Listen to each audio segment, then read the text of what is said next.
Cleaner's black daughter is teased by engineers until she repairs a 10LD engine. Hey, princess. How about cleaning properly this time? Is your father as sloppy as you are? Ethan Caldwell's voice echoed through the Apex engineering lab, followed by laughter that cut through the air like blades. 23-year-old Maya Robinson continued to methodically scrub the test bench, her eyes fixed on the gigantic industrial engine that dominated the center of the room. That machine had been sitting there for 10 years, covered in dust and disappointment, like a monument to incompetence disguised as technical complexity. Seriously, guys, Ethan continued, adjusting his expensive tie as his fellow engineers gathered around like hyenas sniffing blood. Do you think she really understands what she's looking at, or is she just pretending to be interested to impress someone? Daniel Wu, the senior supervisor, didn't even bother to hide his contempt. Caldwell, don't be so cruel. She's probably never seen a machine that wasn't a vacuum cleaner. The others laughed even louder, as if this were the height of intellectual comedy. Connor Blake, the chief engineer, approached with his smartphone held high. Hey guys, I'm recording this for our WhatsApp group. Title: Cleaner Tries to Understand Engineering. It'll go viral in the office. More laughter echoed through the room, each one piercing the dignity Maya maintained with superhuman effort. Maya had worked at that company for 2 years. First as a cleaning assistant alongside her father, then alone when he suffered a heart attack caused by the stress of enduring similar daily humiliations. The engineers at Apex treated her like furniture, useful but invisible when they didn't need her. What none of them knew was that she had grown up in her grandfather's auto shop, where diesel engines roared stories of strength and precision. Do you know what the problem with this thing is? Ethan asked, patting the engine condescendingly as if it were a defective pet. $50 million invested. The best experts in the country have tried to fix it, and she's still a very expensive paperweight. Maybe the princess here has some revolutionary theory, Wu sneered, crossing his arms. I bet she thinks the problem is a lack of Windex. The joke drew laughter that reverberated off the lab walls like echoes of institutionalized cruelty. Maya remembered her grandfather's words, "Girl, engines are like people. When it hurts, it screams." But only those who listen with their hearts can understand where it hurts. While those men with expensive degrees wasted six-figure salaries on pompous theories, she had spent 2 years watching every failed attempt, every far-fetched solution, every elite consultant who left the room shaking his head in defeat. She must be trying to decipher the tiny letters in the manuals, Connor laughed, pointing to the technical diagrams hanging on the wall. Poor thing. She probably can't even read properly. Typical of those people. The pause before the word people was loaded with a venom that everyone understood perfectly. Maya felt her blood boil, but she kept her hand steady on the cleaning cloth because sometimes silence is the most powerful weapon against ignorance armed with arrogance. Hey, Robinson. Ethan shouted, now using her last name as if it were an insult. Stop pretending you know anything and finish cleaning. We have an important meeting with investors in an hour and they can't see this. There in front of all the contemptuous stares, Maya stood firm like someone guarding a secret too powerful to be revealed before the right time. Because what those men in their expensive suits didn't know was that sometimes the solution to complex problems is right in front of your eyes, hidden behind the prejudice of those who refuse to see beyond their own limitations. Make her clean the executive bathroom, too, Ethan Caldwell ordered on the phone, loud enough for Maya to hear from the hallway. If the princess wants to stick her nose where it doesn't belong, she might as well be useful. The following days turned into a systematic campaign of humiliation. Daniel Wu began accidentally leaving spilled coffee cups on her desk. Connor Blake made a point of throwing crumpled paper on the floor whenever she walked by, whispering comments about people who don't know their place in society. Hey, Robinson. Ethan shouted on Tuesday, interrupting a project meeting. Can you stop pretending to clean and actually work? We have important clients visiting tomorrow and they can't see this. He gestured toward her as if she were a defective object. Rachel Owens from Human Resources appeared with a form. Maya, we've had some complaints about your behavior. Apparently, you've been approaching technical equipment without authorization. Her voice dripped with false concern. You understand that this could be interpreted as attempted sabotage. Maya came home every night with sore knees from scrubbing floors and a broken heart from the laughter that echoed through the hallways. Her small suburban apartment felt like a fragile refuge from the storm of contempt she faced every day. There, surrounded by the rusty tools she had inherited from her grandfather, she remembered the afternoons in the workshop when she was 12. Engines don't lie, girl, Joseph Robinson used to say, his calloused hands guiding hers through the components of a 1957 Chevrolet. Men can lie, paper can lie, but engines always tell the truth. Do you hear what he's saying? Those lessons seemed to echo through the Apex lab. Every time Maya looked at the idle engine, while the engineers debated complex theories and consulted 1,000-page manuals, she heard something they couldn't perceive. A mechanical whisper begging for attention in places no one else looked. Just listen to this, Ethan said during a staff meeting on Wednesday, gesturing dramatically as other departments looked on. Our special cleaning lady was seen yesterday leafing through technical manuals at the lab table. Someone needs to explain to her that cleaning doesn't include reading. Laughter spread through the room like wildfire. Wu shook his head in exaggerated disbelief.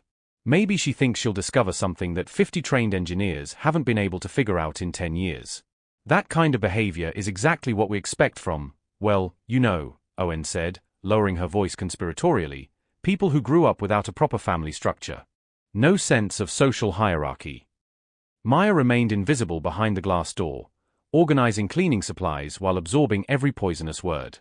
What none of them knew was that she had spent her entire childhood in a family structure that would teach them more about engineering in one afternoon than they had learned in 4 years of expensive college. On Thursday, Connor decided to create a new level of entertainment. Guys, how about a test? Let's see if our cleaning expert can identify at least 3 basic engine components. He pointed to different parts of the machine like a condescending teacher. I bet $50 she doesn't even know what a piston is, Wu laughed, pulling his wallet out of his pocket. 100 that she confuses a valve with a screw, added Ethan, clearly enjoying the situation. Maya stopped cleaning and looked at them directly for the first time in days. 6-cylinder inline pistons, dual intake valves, electronic fuel injection system with a faulty pressure sensor on line 3. Her voice cut through the silence like a knife. The lab fell completely silent. The engineers looked at each other, clearly uncomfortable with the technical precision they had just heard from someone who couldn't even read properly. Beginner's luck, stammered Connor, quickly putting his wallet away. Anyone can memorize a few technical words. Maybe we should install security cameras in the lab, Wu suggested, trying to regain control. On Friday, Ethan decided to up the cruelty level. During lunch, when the lab was empty, he set his phone to record and began his performance. Everyone, come see this. Our cleaning specialist is trying to fix the $50 million engine. Maya had approached the machine just to wipe off an oil stain, but Ethan narrated it as if she were sabotaging military equipment. Look at her concentration. I bet she's calculating the air pressure based on the position of the moon. The video instantly went viral in the company's internal group. Employees from other floors began making technical visits to the lab just to see the improvised mechanic in action. Even senior executives started commenting on the Robinson situation during meetings.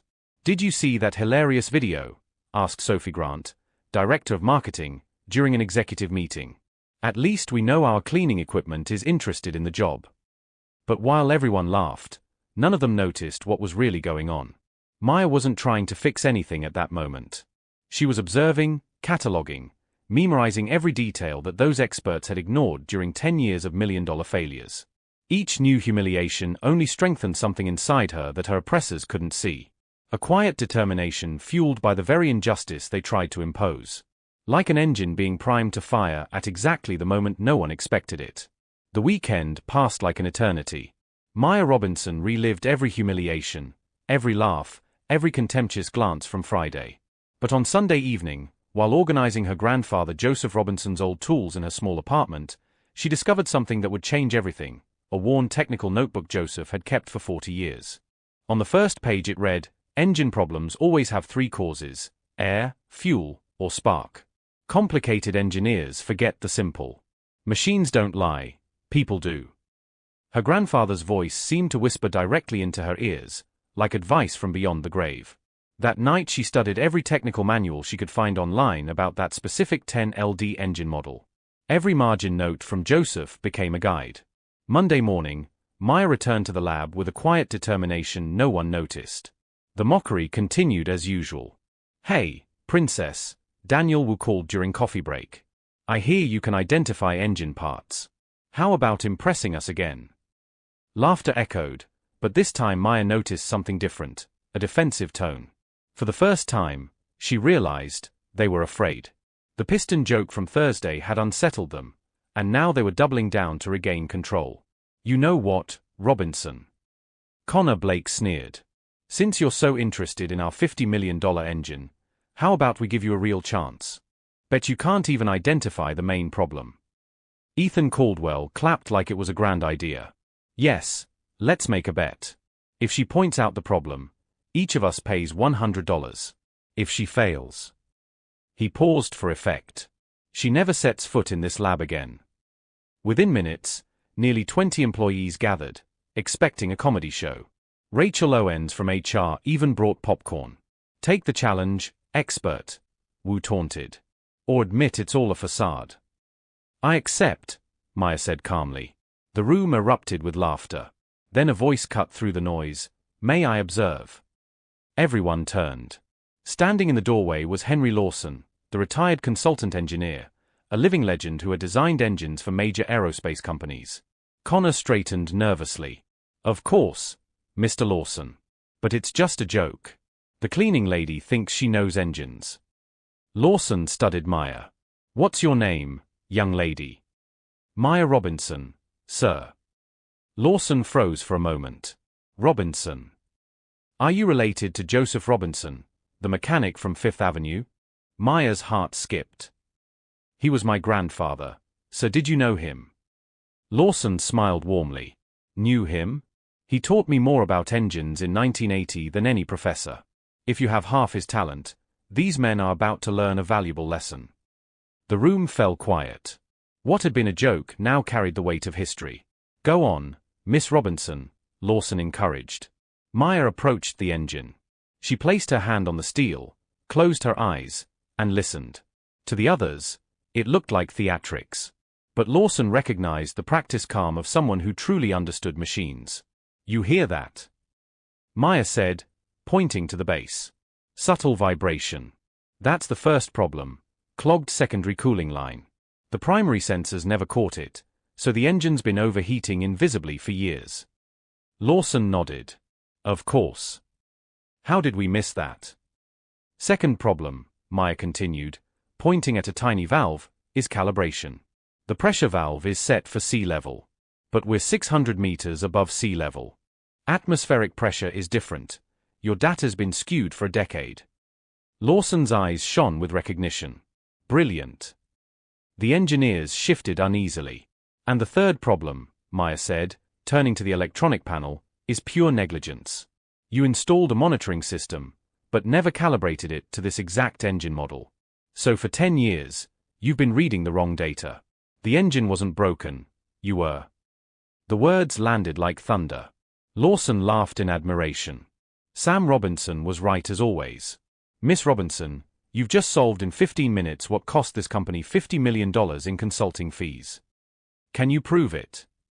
Wu stammered. With pleasure, Maya replied. For 20 minutes she worked methodically, making precise adjustments while Lawson monitored the gauges. Each correction aligned with Joseph's principles: air, fuel, spark. Pressure stabilizing, Lawson reported. Temperature optimal. Electrical system responding perfectly. Finally, Maya turned to the control panel. Would someone like to start the $50 million engine, or shall I? No one moved. She pressed the ignition. The engine roared to life, not the sickly groan of a broken machine, but the powerful, steady thunder of a giant reborn. Gauges lit green. The lab trembled. For the first time in 10 years, the impossible engine was alive. The silence that followed was heavier than any laugh. Lawson broke it. Gentlemen, you've just witnessed one of the most brilliant diagnoses I've seen in 4 decades.